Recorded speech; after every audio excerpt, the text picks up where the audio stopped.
Donc j'ai quitté l'université et j'ai travaillé j'ai coordonné une équipe de chercheurs dans l'aide à la jeunesse.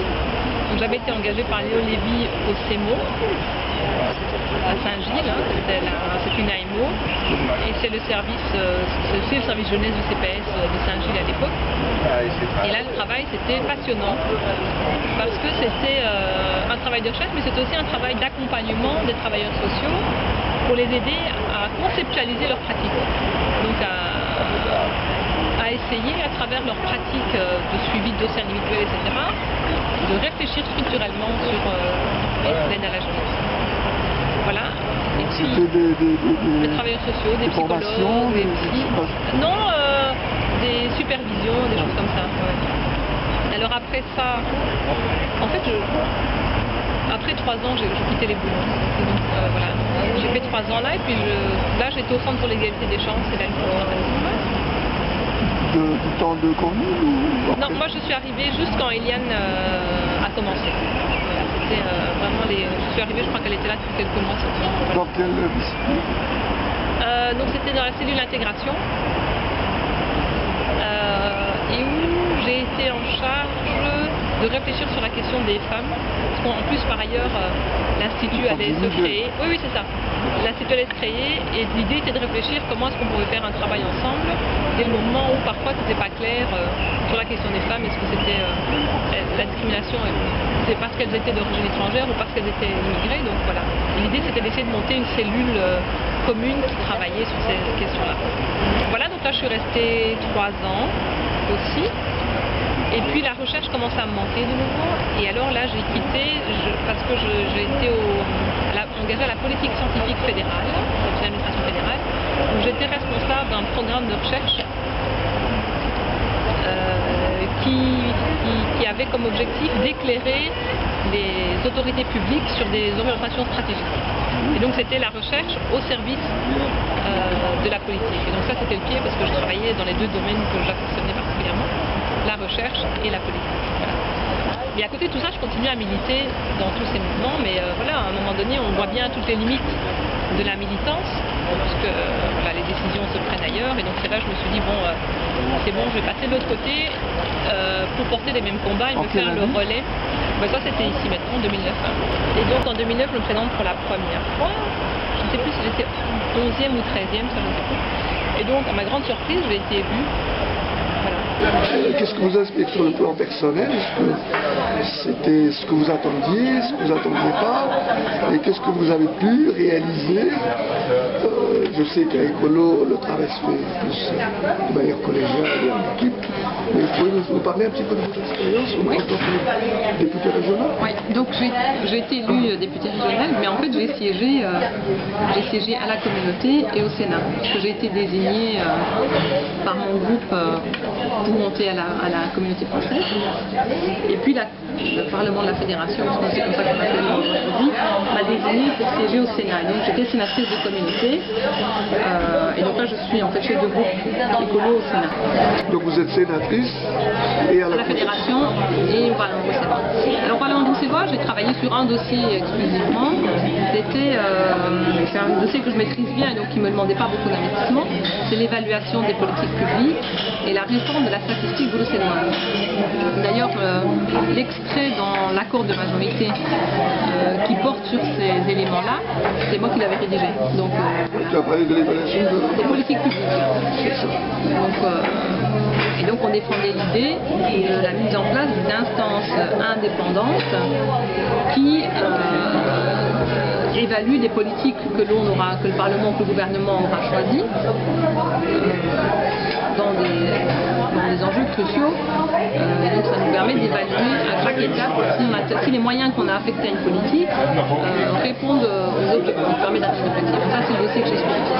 En fédération, j'ai travaillé en commission de l'enseignement supérieur, où là, moi, mon point d'entrée, c'était la démocratisation de l'enseignement,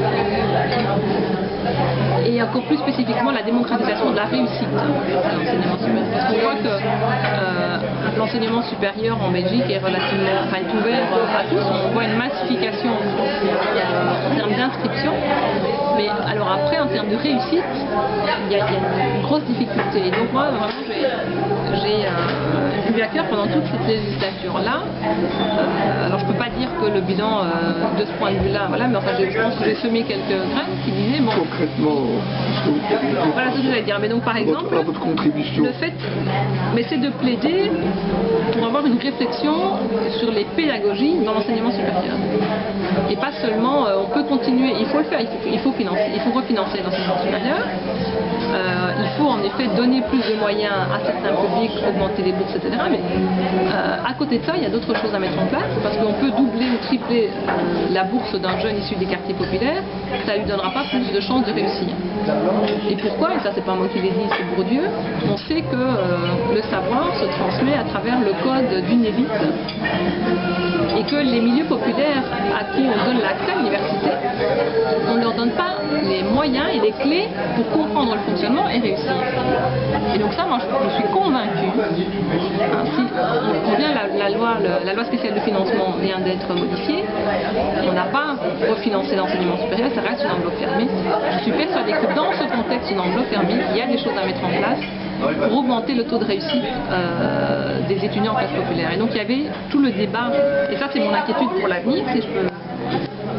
Et votre plaidoyer, ce qu'il a eu un écho? Alors, je continue, voilà, c'est mon bateau de pèlerin, je continue. Et donc, je ne sais pas si tu suis un peu cette actualité-là, mais on voit beaucoup de recteurs qui dénoncent le fait que l'échec coûte cher, c'est vrai. Mais alors, ils plaident pour un examen à l'entrée. Et moi, je disais, mais ça, c'est quand même... Là où vous voulez diminuer le taux d'échec, et donc en effet vous mettez un examen à l'entrée, et donc vous excluez toute une frange de la population qui raterait l'examen. Et moi ce que je veux c'est augmenter le taux de réussite. Et donc c'est deux perspectives différentes. Ils veulent diminuer le taux d'échec, on exclut ceux qui sont susceptibles d'échouer. Moi je veux augmenter de réussite, donc j'investis dans des politiques qui démocratisent la réussite. Voilà, donc c'est deux perspectives différentes. On avait eu tout le débat avec cet examen à l'entrée des études de médecine, par exemple. Et c'est vrai que par exemple, eu égard à mon propre parcours, c'est quelque chose dont je suis convaincue, parce qu'on sait que, outre le fait d'échouer à un examen d'entrée, on sait aussi qu'il y a toute une frange du public, et moi la première, je crois, s'il y avait eu un examen d'entrée, même s'il était juste, s'il était juste indicatif, je ne pense pas que j'aurais imaginé que le plus de réussir. Et donc il y a aussi une autocensure de certains publics qui fait qu'ils ne présenteraient même pas l'examen et qui n'imagineraient pas de réussir à l'université. Et sur quelle base on pourrait évaluer les personnes qui accèdent à... Donc ici, ce qui a été mis en place, c'est en plus, la question est bien posée, parce que quand on voit les textes qui sont mis en place et qui excluent, ce sont par exemple des questions choix multiples. C'est-à-dire on n'évalue en rien des compétences ou des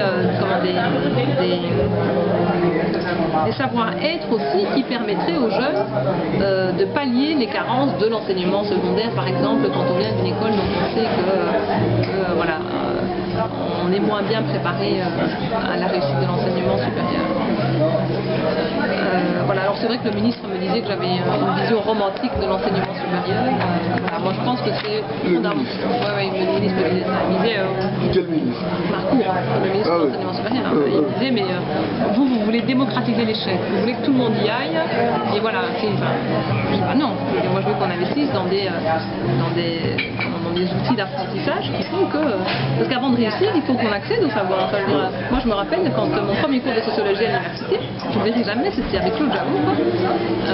C'était un cours de sociologie du quotidien, et donc les mots, c'était du français. Je me rappelle, je me le disais, je l'écoutais, je me dis, bon, les mots qu'il donne, je les comprends, c'est du français. Mais mis ensemble, ça ne faisait plus de sens. Mais c'était toute la question de l'abstraction, de la capacité à... Et donc, je veux dire, à un moment donné, j'ai appris, mais voilà. Et c'est ça, c'est ces codes-là qu'il faut donner aux classes populaires pour qu'elles puissent réussir. On n'imagine pas, je veux dire, ceux qui donnent cours à l'université n'imaginent pas qu'on puisse être dans un autre imaginaire qui ne permet pas d'accéder au savoir. Donc c'est d'abord, donc avant même de pouvoir apprendre ce qu'on me donne, il faut que je puisse comprendre ce qu'on me donne. Et moi je suis convaincue, et d'ailleurs on le voit par exemple à l'ULB, quelqu'un comme Anne-Emmanuelle Bourgault, qui donne un cours de droit constitutionnel, qui a créé elle-même un dispositif pédagogique, fait qu'elle a un des taux de réussite les meilleurs à l'université. Et qu'il y a des expériences qui marchent. Et donc moi je voudrais qu'on investisse là-dedans. Je pense que quand vous êtes issu d'un milieu où les parents ont fait l'université, c'est déjà plus familier. Et donc il y a des barrières qui n'existent pas, là où elles existent pour des jeunes comme moi, dont des parents, enfin il n'y a pas un capital culturel qu'on reçoit en héritage et qui fait qu'on peut... voilà, oui, il y a cette première barrière. Et donc il faut que l'institution universitaire le reconnaisse et fasse quelque chose par rapport à ça. Et là, on se dit, une fois qu'on leur a permis, on leur a permis de s'inscrire, et ça s'arrête là. Donc moi je veux qu'on permette à tous de réussir. Et en disant ça, je ne dis pas que tout le monde va faire l'université, et je ne dis pas que tout le monde va réussir. Il y aura toujours des jeunes qui sont là pour tenir le mieux, il y aura toujours des jeunes. Mais je me dis, s'il n'y en a que 1 sur 10 qui s'inscrivent, qui a une chance de réussir, et à côté duquel on pourrait passer avec un test à l'entrée, c'est un mieux truc que moi je veux apprendre. Et donc maintenant, vous allez être député. Quels sont les angles d'attaque qui sont vraiment prioritaires pour vous? Donc moi je souhaiterais continuer sur les matières de justice, parce que je suis pas... D'abord je pense que on ne peut pas laisser ça aux mains exclusivement des juristes. Je crois que la justice reste un révélateur et un bon indicateur de l'état d'une démocratie. Je voudrais continuer à faire comme j'ai fait, travailler sur toutes les questions d'égalité. Alors l'égalité entre les femmes et les hommes. Donc c'est à côté de ce qu'on peut faire de manière proactive pour améliorer les droits des femmes. C'est aussi dans ce que j'ai fait, c'est dans l'ensemble des politiques qu'on discutait, c'est à chaque fois essayer d'évaluer l'impact que la politique a, l'impact différencié qu'il a entre les femmes et les hommes. On voit ici les mesures d'austérité en matière de chômage. Si elles touchent tout le monde, elles touchent encore plus les femmes, parce qu'on sait qu'en amont, elles sont surreprésentées dans les emplois sous-qualifiés, dans les carrières les plus précaires, etc. Par exemple. Alors, sur toutes les questions d'égalité, lutte contre la discrimination. Et alors, je reprendrai très certainement les dossiers que Zoé Genot suivait, sur tout ce qui touche à l'asile. Ça, c'est un peu le profil que je me prépare pour la Chambre. Vous allez être ministre? Je vais être ministre? Oui. Ah oui, mais attendez, au fédéral, moi je vais être Premier ministre, pas être que ministre. On se présente aux élections Absolument, et comme tête de liste. fédérales et qu'on était deux listes, Absolument. il n'est pas exclu que l'on puisse demain être ministre. Oui, tout à fait. Donc, C'est oui, le cas de Isabelle Durand. Oui, tout à fait. On n'a pas de complexe à avoir. Non, mais j'en ai pas du tout. C'est la question. Non, Donc, si on vous désigne pour briguer un poste ministériel, vous direz oui. Oui, évidemment. Oui, tout à fait. Ah oui, absolument. Voilà. D'imaginer et d'avoir les rênes pour décider, ça c'est quand même... ça laisserait l'heure. Une responsabilité, une charge plus que... Ah oui, absolument. Ministre dans n'importe quelle coalition? Alors, l'expérience que j'ai ici des 5 ans montre que ce n'est pas tant la coalition que l'accord qui se négocie. Alors bon, je pense qu'en vrai, un peu tout le travail que je fais, je suis plutôt du côté progressiste. Et le projet que je défendrai, et donc la coalition que je défendrai, c'est celle qui nous aura permis d'aller le plus loin dans ce que nous on a envie de mettre en place. Donc voilà. Bon, alors, par exemple, je dirais spontanément, c'est sûr que c'est pas le KNBA que j'ai envie de gérer. Enfin voilà. Ou à Bruxelles, je veux dire que c'est pas De Wolf, c'est pas ma tasse, c'est pas non plus mon scénario préféré, c'est évident. Et en même temps, ceux qui nous permettront d'aller plus loin dans le projet que nous on veut mettre en place. Donc c'est vraiment la question, c'est la question du rapport de force, et du rapport de force dans une majorité. Est-ce que la raison, c'est ouais. de cette expérience était positive, globalement positive, vous direz, comme vous disiez à l'époque, Jean Barcelone. Non, elle est positive. Et c'est vrai que spontanément, c'est évidemment vers ça que mon cœur, si je le dis comme ça, m'amène. Mais je dis la réalité, j'ai été donc en majorité et dans l'opposition, j'ai vu comment les accords se font et se défont. Donc c'est sûr que j'irai là où le projet sera le plus progressiste. Et parfois, avec des acteurs progressistes, c'est peut-être pas avec eux que le projet. Donc c'est vraiment la question du projet. C'est pas tant la question de qui, c'est la question du projet. Et alors, moi j'ai siégé avec la NBA et donc au-delà de leur position institutionnelle, en justice, ils avaient les mêmes positions parfois ils prenaient les mêmes positions que l'extrême droite. Mais il y a quand même, voilà, donc il y a des choses qui sont immuables. Il y a l'extrême droite et la droite extrême. Et vous pensez l'extrême droite et la droite extrême? La droite extrême, c'est la NBA. C'est la NBA, oui. Il y a la droite extrême. Oui, voilà. Et donc voilà, donc moi j'irai là où on peut défendre le projet le plus progressiste, c'est-à-dire avec ceux qui me permettent de porter et de mettre en place un projet le plus progressiste. Et le bilan de la majorité à la Chambre, vous pensez, vous semble positif? On peut difficilement. Vous n'êtes pas dans le gouvernement. Non, ça fait on peut difficilement. Non, mais même, absolument, mais même certains membres de la majorité le reconnaissent. Hein. Je veux dire, il y a quand même ce sont toujours des gouvernements de coalition. Mais je trouve quand même que les forces progressistes ont cher payé le fait d'avoir un Premier ministre francophone. Voilà. Je pense que c'était ça l'enjeu, et c'est pour ça que les progressistes francophones ont avalé couleuvre sur couleuvre. Parce que moi, je leur laisse encore le crédit de penser que leur projet, fondamentalement, n'est pas celui du fédéral. Et que je le reconnais aussi quand ils disent, bah oui, on n'était pas tout seul. D'accord, mais vous avez choisi de tout accepter pour que vous ayez un homme. Et donc, je trouve que pour la carrière d'un seul homme, la Belgique a, en tout cas, on a payé cher. On paye cher. Ouais.